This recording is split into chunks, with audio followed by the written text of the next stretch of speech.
How are you? Hope all of you are fine. Welcome to our channel माजवाला education. Guys, आज हम NCERT के according plus 2 class की geography की book start कर रहे हैं। आज करेंगे पहला चैप्टर। गाइस, हमारा पहला लेसन है मानव भूगोल, प्रकृति एवं विषय वस्तु, human geography, nature and scope. इस लेसन को स्टार्ट करने से पहले हम थोड़ा एक बार भूगोल क्या है उसके बारे में क्विक रिवीजन देखते हैं, जो कि हम पिछली क्लासों में पढ़ चुके हैं। परिचय। भूगोल दो शब्दों से मिलकर बना है, भू तथा गोल। भू का मतलब होता है पृथ्वी और गोल का मतलब होता है पृथ्वी का आकार, गोलाकार। इसी तरह अंग्रेजी में इसे ज्योग्राफी कहते हैं, जो दो लैटिन भाषा के शब्दों से बना है, जियो प्लस ग्राफी। जियो का मतलब होता है पृथ्वी और ग्राफी का मतलब होता है पृथ्वी के बारे में सब कुछ जानना। परिभाषा। एक परिभाषा के द्वारा हम इसे समझेंगे। स्टेबो के अनुसार भूगोल एक ऐसा स्वतंत्र विषय है जिसका उद्देश्य लोगों को इस विश्व का, आकाशीय पिंडों का, स्थल, महासागर, जीव जंतुओं, वनस्पति, फलों, भू धरातल के क्षेत्रों में देखी जाने वाली प्रत्येक वस्तु का ज्ञान प्राप्त कराना। अर्थात भूगोल जो है, जो संसार में हम जो भी चीजें देखते हैं, चाहे वो नदी, पर्वत, मिट्टी, पहाड़, पठार, कुछ भी है, सबके बारे में, कैसा ही धरातल है, सब हर चीज के बारे में, कैसा भी मौसम है, जो भी आकाश पिंड है, जितने भी आकाश गंगा, सबके बारे में जो ज्ञान हमें प्रदान करता है, उस विषय को हम भूगोल कहते हैं। भूगोल का जनक कौन है देखते हैं। हेकेटियस को भूगोल का जनक जो है उसकी उपमा दी जाती है। सबसे पहले इन्होंने भूगोल को शुरू किया था। इसके बाद जानते हैं इराटोस्थनीज ने सबसे पहले ज्योग्राफी का शब्द का प्रयोग किया था। ज्योग्राफी का जो शब्द था, इसका प्रयोग किसने किया था? इराटोस्थनीज ने। और अलेक्जेंडर वोन हेम्बोल्ट को आधुनिक भूगोल का जनक कहा जाता है। जो आधुनिक भूगोल जो हम पढ़ रहे हैं, ये आधुनिक भूगोल के अंतर्गत आता है। और इसके फाउंडर कौन थे? अलेक्जेंडर वोन हेम्बोल्ट। भली भांति धरातल को जानने के लिए, इसके विभिन्न तत्वों और उनकी उत्पत्ति के बारे में जानने के लिए इसको दो वर्गों में विभाजित किया जाता है, जिन्हें हम भूगोल की शाखाएं कहते हैं। कौन कौन से हैं? भौतिक भूगोल, जिसे फिजिकल ज्योग्राफी कहते हैं, और मानव भूगोल, जिसे ह्यूमन ज्योग्राफी कहते हैं। भौतिक भूगोल के अंतर्गत क्या क्या आता है? जलवायु विज्ञान, समुद्र, जैव भूगोल, जिसके अंतर्गत विभिन्न वनस्पतियां, जीव जंतु, मिट्टी, ये सब आते हैं। और मानव भूगोल के अंतर्गत क्या क्या आता है? राजनीतिक भूगोल, जिसके अंदर देश की सीमा कहाँ तक लगती है और किसी राज्य की सीमा कहाँ तक लगती है, पूरे विश्व में जो जनसंख्या या विभिन्न देश हैं वो कहाँ से कहाँ तक सीमित हैं, ये सब बातें जो है राजनीतिक भूगोल के अंतर्गत आती हैं। आर्थिक भूगोल में आता है कि हमारी जो अर्थव्यवस्था है वो कितनी समृद्ध है, या हम विकासशील है, विकसित देश के अंतर्गत आते हैं, कैसे आते हैं, इसके अंतर्गत आते हैं। उसके बाद है जनसंख्या भूगोल। जनसंख्या भूगोल के अंतर्गत जन्म दर, मृत्यु दर, ये सब बातें इसके अंतर्गत आती हैं। और हमारा जो प्लस 2 क्लास का पहला लेसन है वो मानव भूगोल जो है, इसी के बारे में है। मानव भूगोल, प्रकृति एवं विषय वस्तु। भी मानव भूगोल जो है उसकी प्रकृति और उसकी विषय वस्तु क्या क्या है। हमारा पहला कॉन्सेप्ट है मानव भूगोल, प्रकृति, नेचर ऑफ ह्यूमन ज्योग्राफी। मानव भूगोल क्या है? मानव भूगोल वह विज्ञान है जिसके अंतर्गत मनुष्य और उसके भौतिक पर्यावरण के मध्य संबंधों का अध्ययन किया जाता है, कि किस तरह से हम भौतिक साधनों के ऊपर अन्योन्याश्रित रहकर अपना जीवन यापन करते हैं, किस तरह से हम विभिन्न पदार्थों को, विभिन्न चीज जो वनस्पति हैं, प्रकृति की देन जो चीजें हैं, उनको कैसे अपने जीवन में उपयोगी बनाते हैं और कैसे उनका फिर यूज करते हैं। इसके लिए डेफिनेशन देखते हैं। Definition of human geography. Human geography is synthetic study of relationship between human society and earth surface. ये किसकी परिभाषा है? फ्रेडरिक रेटजेल की, जो कि बड़ी सर्वमान्य परिभाषा है। अगर हिंदी मीडियम वाले बच्चे भी अगर इंग्लिश में डेफिनेशन वगैरह कर ले तो बड़ी अच्छी बात है, अगर नहीं होती तो हिंदी में भी करवाते हैं। फ्रेडरिक रेटजेल के अनुसार मानव भूगोल मानव समाजों और धरातल के बीच संबंधों का संश्लेषित अध्ययन है। भी एक दूसरे के ऊपर किस तरह से वो आश्रित हैं, कैसे उनके संबंध हैं, उन सब बातों के बारे में हम इस भूगोल के अंतर्गत पढ़ते हैं।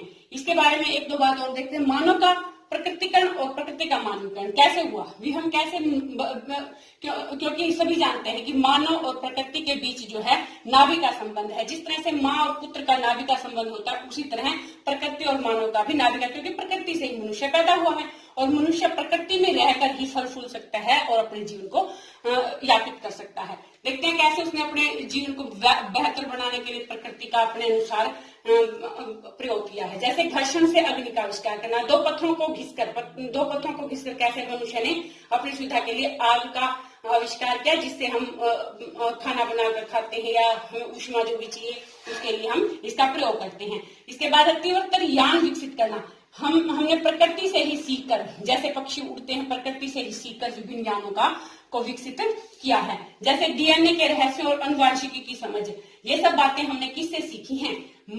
प्रकृति के द्वारा ही मानव प्रेरित होकर इन सब बातों को समझने में सक्षम हुआ है। उसके बाद है गर्भ, भूगर्भ की प्रक्रियाएं और शैल संरचनाओं की जानकारी।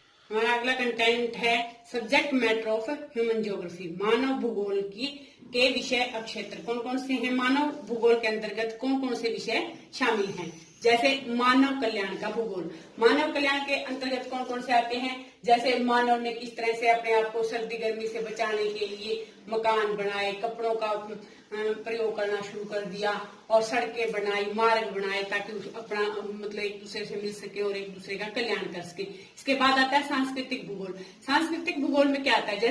जैसे हमने 7 सुरों को प्रकृति से ही प्राप्त किया है, किस तरह से पशु पक्षी गाते हैं उससे सीखकर हमने अपने सांस्कृतिक जो भूगोल है उसका निर्माण किया है, अर्थात विभिन्न सुरों को प्राप्त करके नाच गाना वहीं से सीखा है। फिर ऐतिहासिक भूगोल, ऐतिहासिक भूगोल के अंतर्गत क्या आता है? भी जो ऐतिहासिक घटनाओं से जुड़े जो भौगोलिक तथ्य हैं उनकी विवेचना जो है ऐतिहासिक भूगोल के अंतर्गत आती है। इसके बाद है संसाधनों का भूगोल। संसाधन मतलब जिन चीजों से हम विभिन्न उद्योग शुरू करते हैं और विभिन्न सामान जो है उत्पाद जो है बनाते हैं उन्हें क्या कहेंगे? संसाधन। विभिन्न उद्योगों का जो है शुरुआत हुई उन्हें हम किनके द्वारा करते हैं? संसाधनों के द्वारा। तो ये सभी क्या है? संसाधन है। जैसे पेट्रोलियम है, जल है, सब कुछ इस संसाधन के अंतर्गत आते हैं जो हम जिसका उपयोग करके हम अपने जीवन को सुगम बनाते हैं। इसके बाद आता है कृषि भूगोल। कृषि भूगोल के अंतर्गत क्या आता है कि मनुष्य ने किस तरह से जंगली पौधों को की खेती को जो है परिवर्तित करते हुए खेती हर पौधों के अंतर्गत उनको परिवर्तित किया। किस तरह से पहले जंगली पेड़ पौधे हुआ करते थे और उसे किस तरह से फिर उन्होंने पेड़ पौधे उगाना सीखा, किस तरह से सब्जियां फल सब्जियां वगैरह उगाना सीखा, सब जो है कृषि भूगोल के अंतर्गत आते हैं। उसके बाद आता है उद्योगों का भूगोल। उद्योगों का भूगोल भी किस तरह से शुरुआत हुई उद्योगों की और किस तरह उद्योग जो है आगे बढ़ते हुए हमारी विभिन्न आवश्यकताओं की पूर्ति करते हुए विभिन्न जो है सामान है, हमारा सामग्री है वो तैयार करते हैं। तो ये सब बातें जो है किसके अंतर्गत आती है? उद्योगों के भूगोल के अंतर्गत आती है। इसके बाद आता है नगरीय भूगोल।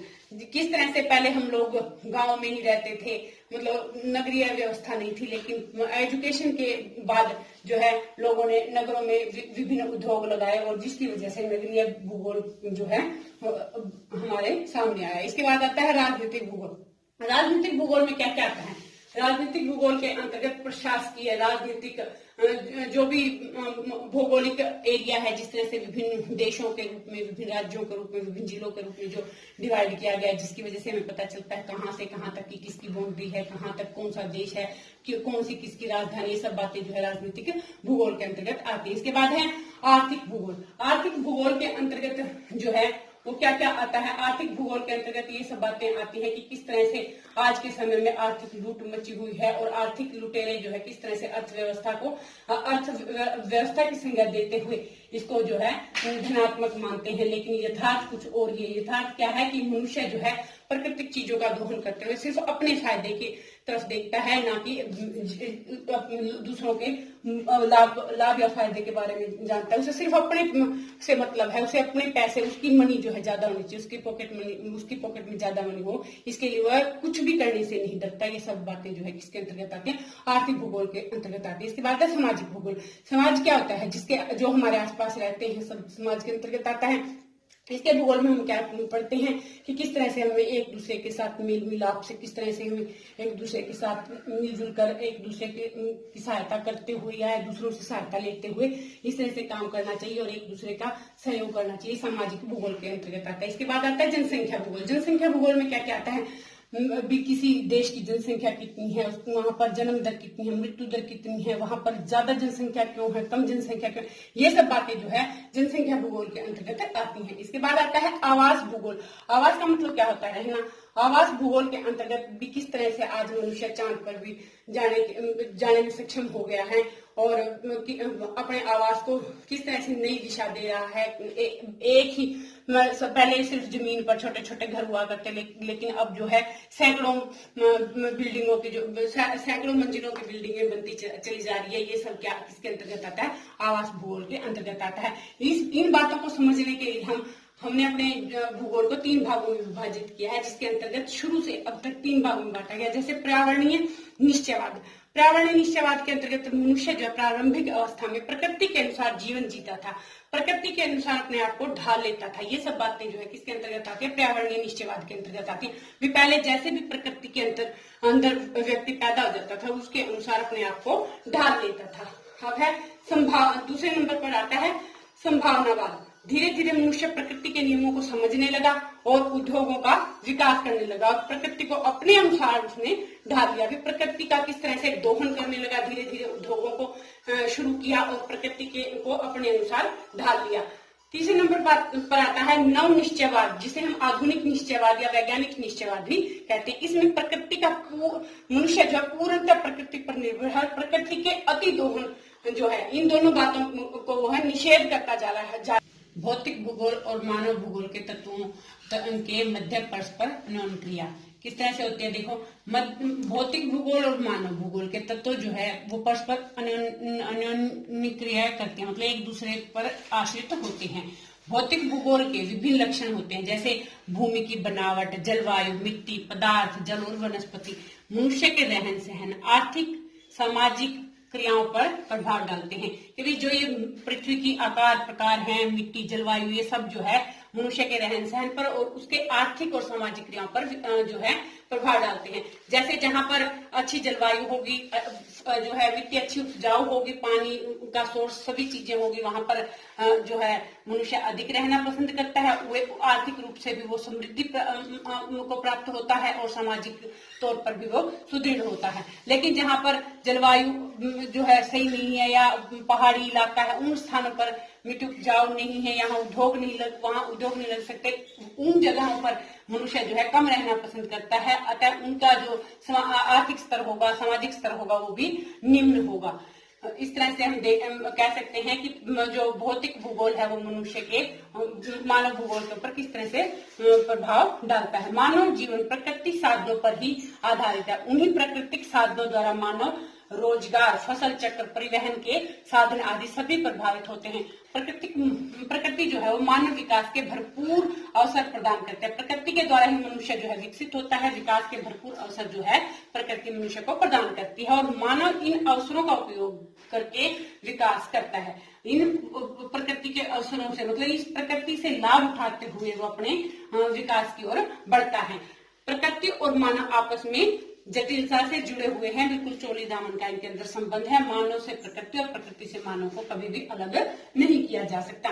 आपसी अन्योन्य क्रिया द्वारा मानव ने प्राकृतिक पर्यावरण में सामाजिक और सांस्कृतिक पर्यावरण की रचना की है। मनुष्य ने प्रकृति के अंदर रहते हुए, पर्यावरण के अंदर रहते हुए यहाँ अपने समाज का निर्माण किया है, अपनी संस्कृति का निर्माण किया है। मानव भूगोल जो है एक गत्यात्मक विषय है, मतलब कि मानव भूगोल जो है गतिमान है, गतिशील है, जो कि आगे बढ़ता ही चला जा रहा है। कहने का भाव है कि इसमें गति जो है वो निश्चित है, गति होती ही चली जाएगी, चाहे कोई भी हुआ जाए, मनुष्य मानव भूगोल जो है आगे बढ़ता चला जाएगा। इस तरह से हमने पूरा लेसन देखा। सबसे पहले देखा भूगोल किसे कहते हैं, फिर देखा मानव भूगोल क्या है, मानव भूगोल की प्रकृति क्या है, मानव भूगोल की विषय वस्तु क्या है, और इसके बाद हमने देखा कि मानव भूगोल और भौतिक भूगोल के अंदर किस तरह से वो दोनों एक दूसरे पर आश्रित हैं। इस तरह से हमने ये पूरा लेसन आज कंप्लीट किया। गाइस, ये था हमारा आज का टॉपिक। आशा है कि आपको पसंद आएगा। आप इसे लाइक करेंगे, शेयर करेंगे, कमेंट करेंगे और हमारे चैनल को सब्सक्राइब करेंगे। Bye bye.